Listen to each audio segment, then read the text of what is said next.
I've got the DJI Wireless Mic here, Bluetooth, into the Osmo, and that is my audio interface.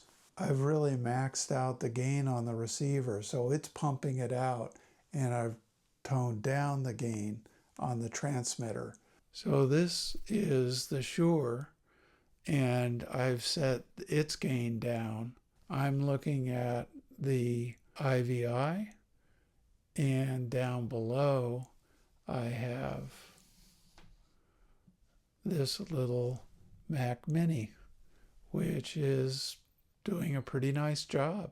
This is coming from the Shure interface, and this is coming from the DJI interface, which is the wireless mic to the Osmo Pocket. So there is a side-by-side test of mic 1